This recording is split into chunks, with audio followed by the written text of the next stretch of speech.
పుష్యమాసపు రోజులు కావడంతో ఉదయం 10 గంటలైనా చలి తగ్గలేదు.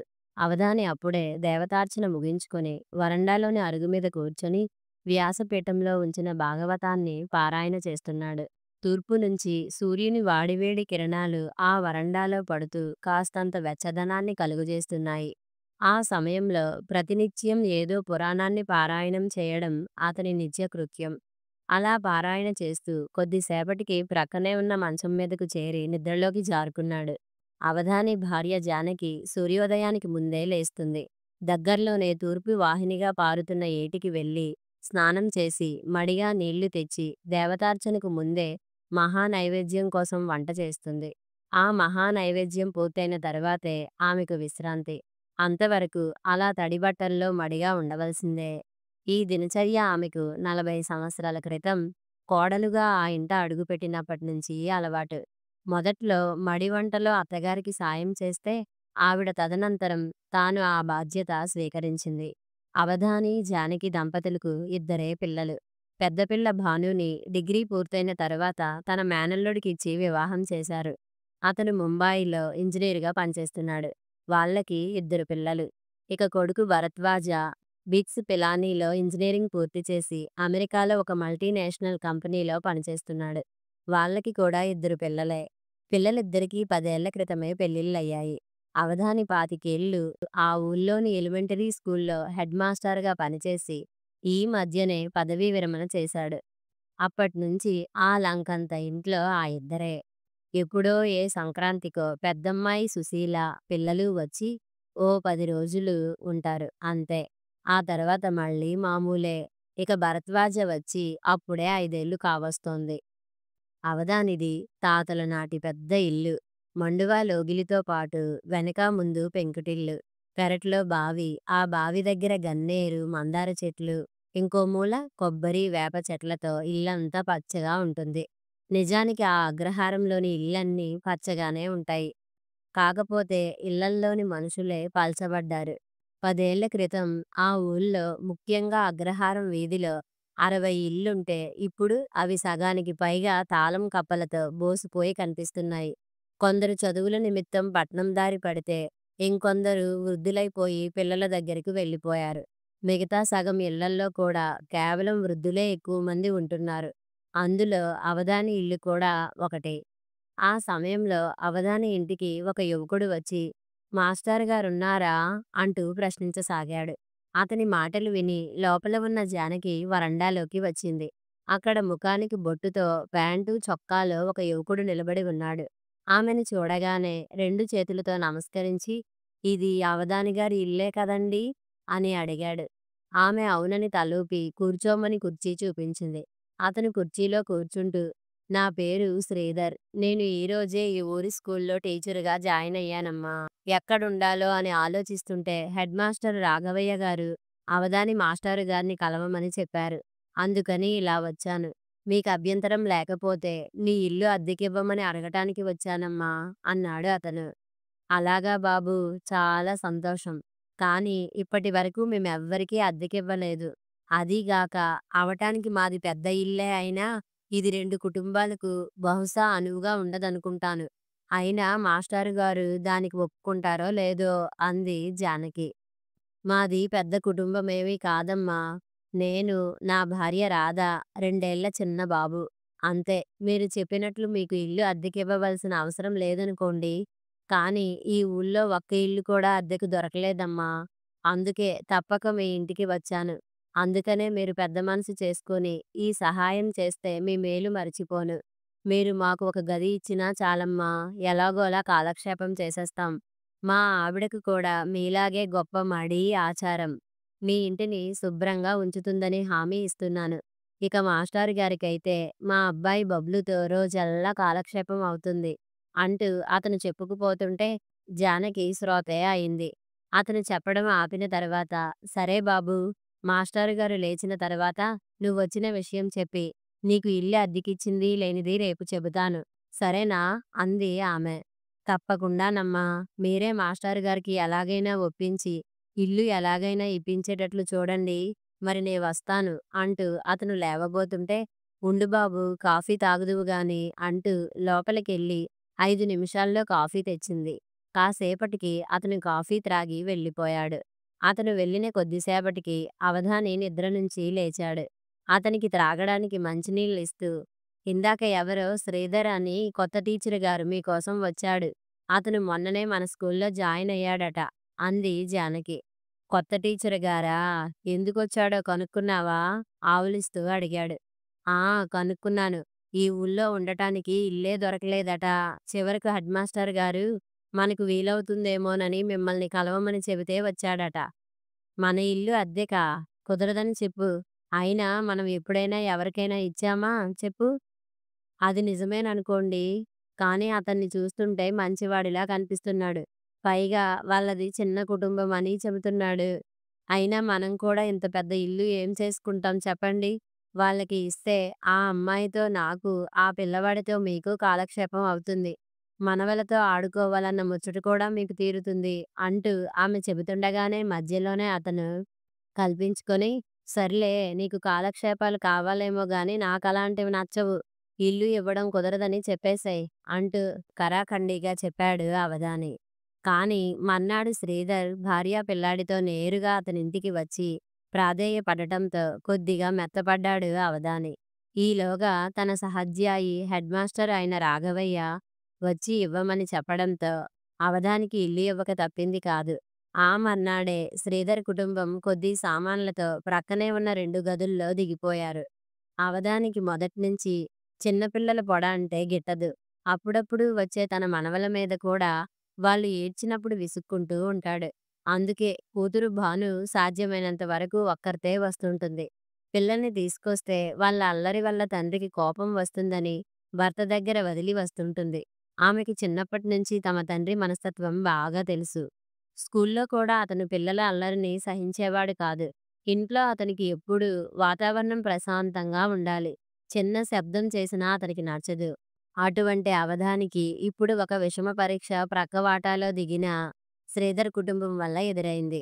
వాళ్ళ 2 ఏళ్ల కొడుకు బబ్లు చూడటానికి నిజంగానే బబ్లుగా ఉంటాడు. తన ముద్దు ముద్దు మాటలతో, చిలిపి అల్లరితో చిన్ని కృష్ణుణ్ణి తలపిస్తుంటాడు. శ్రీధర్ స్కూలుకి వెళ్ళిపోగానే రాధ బబ్లుతో సహా అవధాని ఇంటికొచ్చేస్తుంది. ఇక అప్పటినుంచి జానకితో ఒకటే కబుర్లు. పని మనిషి దగ్గర్నుంచి రాజకీయాల దాకా వాటికి అంతుండదు.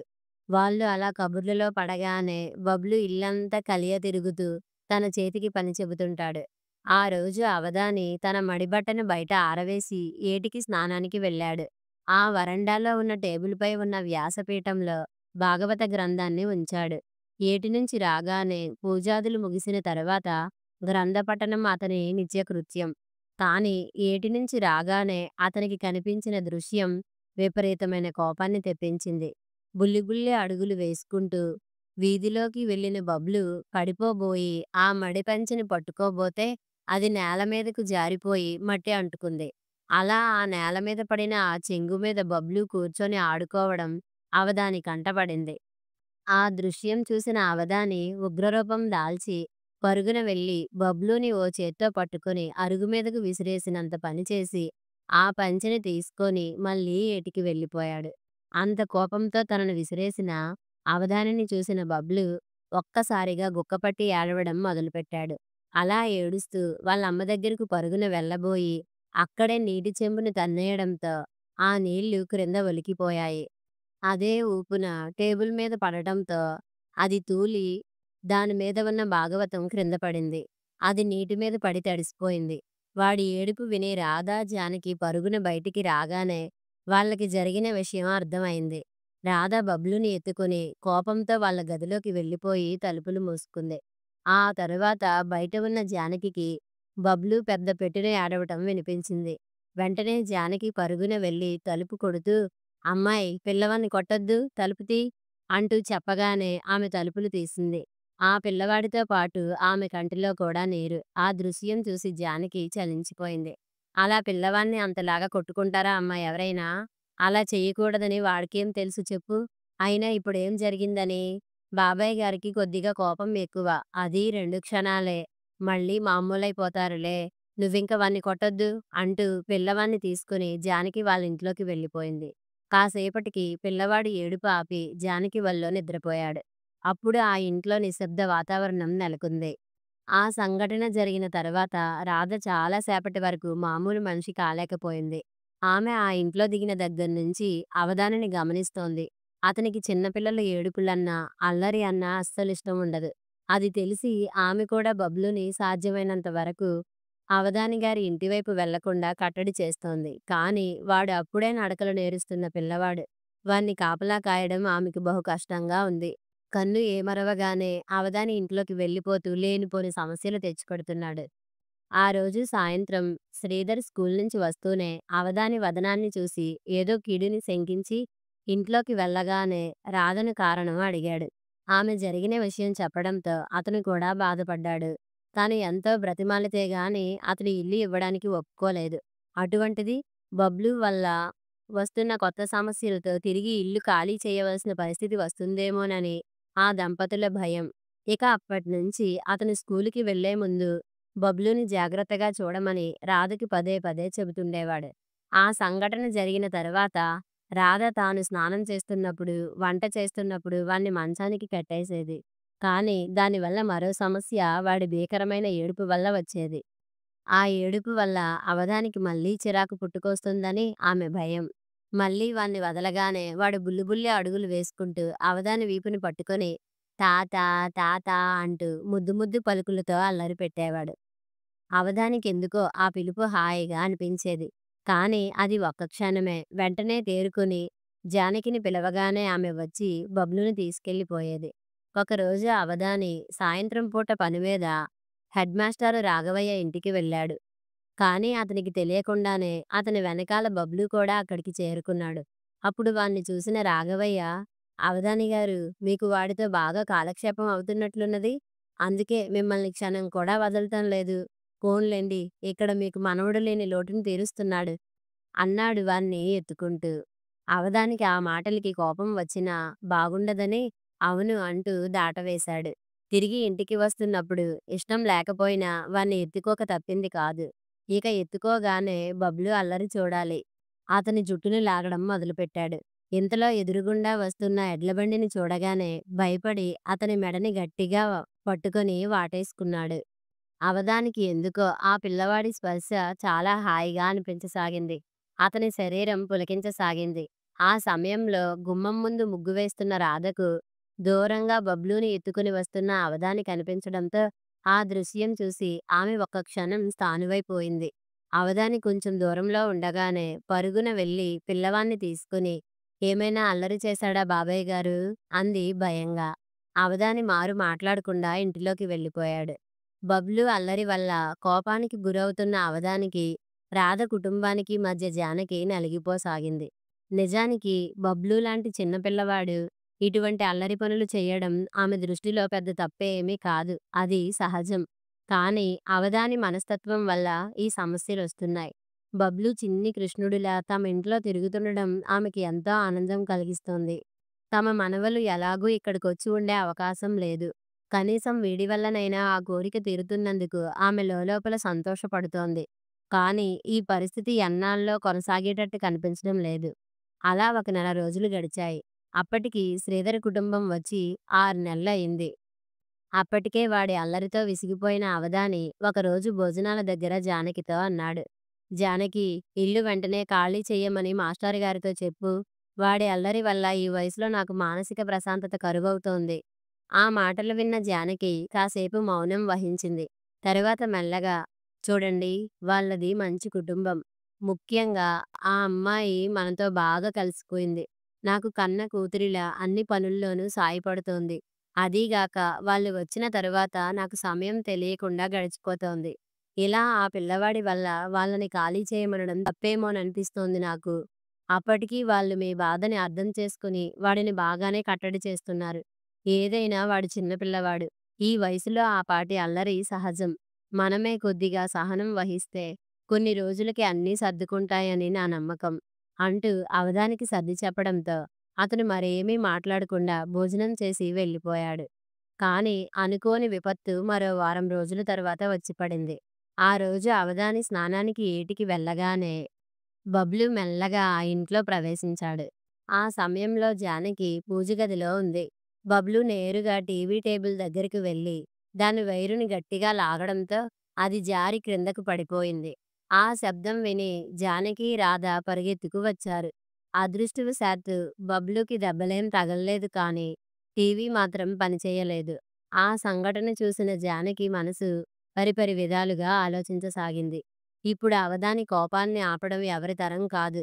సాయంత్రం కాగానే అతనికి ఆ టీవీయే కాలక్షేపం. మొన్ననే అది పాడైతే రూ. 2000 పెట్టి బాగు చేయించాడు. ఇక రాధకైతే మెదడు మొద్దుబారిపోయింది. ఆ సమయంలో ఆ ఇంట్లో బబ్లు ఏడుపు తప్ప ఏవీ వినిపించటం లేదు. జానకి, రాధలిద్దరూ బిక్కుబిక్కుమంటూ అవధాని కోసం ఎదురుచూడసాగారు.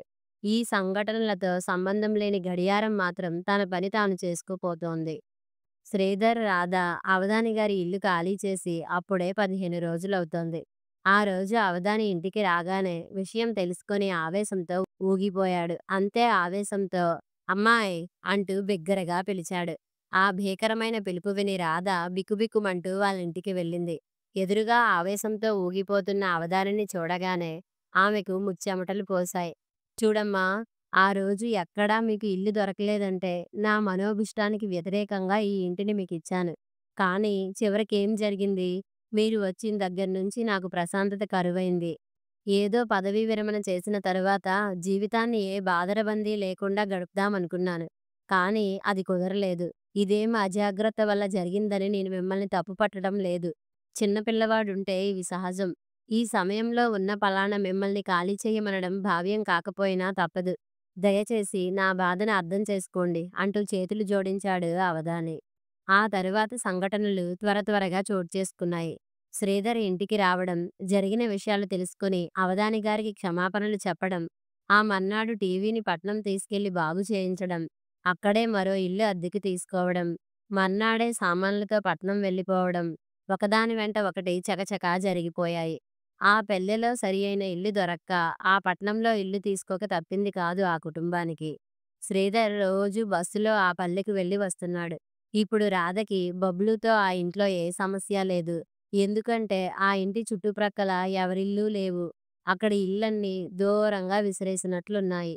బబ్లూ కూడా ఇల్లు దూరంగా ఉండటం వల్ల ఎక్కడికి వెళ్ళటం లేదు. కానీ రాధకే జానకమ్మ గుర్తుకొచ్చి చాలా బాధ వేస్తుంటుంది. నిజానికి అవధాని గారి కుటుంబం చాలా మంచిది. జానకమ్మైతే సరే సరి, అమృత హృదయురాలు. తల్లిలా తనని ఆదరించింది. ఒక విధంగా అవధాని గారు కూడా మంచివారే. కాకపోతే వయసు రీత్యా, మనస్తత్వ రీత్యా కొద్దిగా కోపిష్టి. ఏదైనా తమ దురదృష్టమని ఆమె వాపోసాగింది. ఆ రోజు శ్రీధర్ స్కూలుకెళ్ళగానే రాధ ఇంటి పనులన్నీ పూర్తి చేసింది. బబ్లుకి స్నానం చేసి వాడికి ముస్తాబు చేస్తుంటే తలుపు చప్పుడైంది. ఈ సమయంలో తమింటికి ఎవరొస్తారని ఆలోచిస్తుండగా మళ్ళీ చప్పుడవడంతో పిల్లవాన్ని ఎత్తుకుని వెళ్ళి తలుపు తీసింది. తలుపు తీయగానే ఎదురుగా ఉన్న నిలువెత్తు విగ్రహాన్ని చూడగానే ఆమె నిశ్చేష్టురాలైంది. గుమ్మం ముందు పంచె లాల్చి చేతిలో సంచితో అవధాని నిలబడి ఉన్నాడు.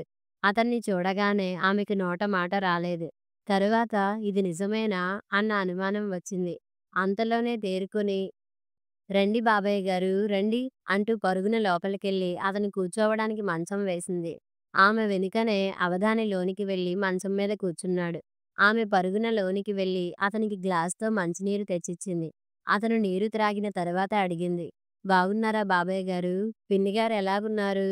నిజానికి నేనే వచ్చే ఆదివారం మీ ఇంటికి వద్దామనుకుంటున్నాను. ఆ రోజు తొందరలో ఇక్కడికి రావాల్సి రావడంతో పిన్నిగారితో సరిగ్గా చెప్పడమే కుదరలేదు" అంటూ ఏదో మాట్లాడసాగింది. ఆమె మాటలు విన్న అవధాని నోరు తెరవలేదు. అక్కడ సూది మొన పడితే వినిపించేటంతటి నిశ్శబ్దం. 5 నిమిషాల తరువాత అతను నోరు తెరిచాడు.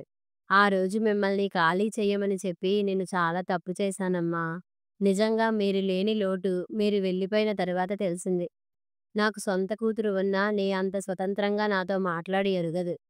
అలాగే నువ్వెప్పుడు పిన్ని, బాబాయ్ గారు అంటూ మా ఇంట్లో తిరుగుతుంటే నా కూతురే మా ఇంట్లో తిరుగుతున్నంత హాయిగా ఉండేది. మొదటి నుంచి నాది ఒంటరి మనస్తత్వం. కోపం కూడా ఎక్కువే. అందుకే నా పిల్లలు గాని, మనవలు గాని నా దగ్గరికి వచ్చేవారు కారు. అటువంటిది బబ్లు రాగానే అన్నీ మారిపోయాయి. వాడు మా ఇంట్లో కలియ తిరుగుతుంటే ఆ చిన్ని కృష్ణుడే మా ఇంటికి వచ్చినట్లు భ్రమపడేవాణ్ణి. కానీ నా మనస్తత్వంతో రాజీ పడలేక కోప్పడేవాణ్ణి. అలా చెప్పుకుపోతూ మధ్యలో ఆగాడు. కొద్దిగా మంచినీరు త్రాగి మళ్ళీ చెప్పడం మొదలుపెట్టాడు. మీరు వెళ్ళిన మర్నాటి నుంచి మీ పిన్ని నాతో మాట్లాడడం మానేసింది. నాకు కూడా బబ్లు బాగా అలవాటైపోయి రోజూ వాడే గుర్తుకు వచ్చేవాడు. వాడి అల్లరితో, చిలిపి చేష్టలతో, తరచూ నా దగ్గరకు రావడం వల్ల కలిగే స్పర్శతో ఈ కఠిన శిల కరిగిపోయి మంచు శిలగా మారిపోయిందమ్మా. నిజానికి నాలో ఈ పరివర్తనకు మీ కుటుంబమే కారణం. కానీ ఇంతలో అతను చెబుతూ మధ్యలో ఆయాసంతో ఆగిపోయాడు. అవధాని కంట్లో సన్నటి తడిని అప్పుడు గమనించిందామె. అతను కాసేపటికి తేరుకొని బబ్లూని పిలిచాడు. వాడు అతని దగ్గరికి వెళ్ళేసరికి ఒక్కసారిగా ఎత్తుకొని ముద్దాడాడు. అమ్మా, మీరు ఈరోజే ఇల్లు ఖాళీ చేసేయండి. శ్రీధర్ వస్తే నేను అతనికి నచ్చ చెబుతాను. ఇంకెప్పుడు ఈ బాలకృష్ణుడి మీద ఈ తాత కోప్పడడని హామీ ఇస్తున్నాను. మిమ్మల్ని అక్కడికి తీసుకురాకుండా నన్ను ఒంటరిగా రావద్దని మీ పిన్ని హెచ్చరించి మరీ పంపించింది అన్నాడు అవధాని. అతని మాటలు వింటున్న రాధ కళ్ళల్లో సన్నటి కన్నీటి పొర. వెంటనే తేరుకుని తప్పకుండా వచ్చేస్తాం బాబాయ్ గారు. మీకు మడిగా వండుతాను. భోజనం చేసి కాసేపు విశ్రాంతి తీసుకోండి. ఈలోగా ఆయన వచ్చేస్తారు. అందరం కలిసి ఆఖరి బస్సుకు వెళ్ళిపోదాం అంది చెమర్చని కళ్ళతో. ఆ మాటలు విన్న అవధానికి ఒక్కసారిగా తనువు పులకరించింది. కథ సమాప్తం.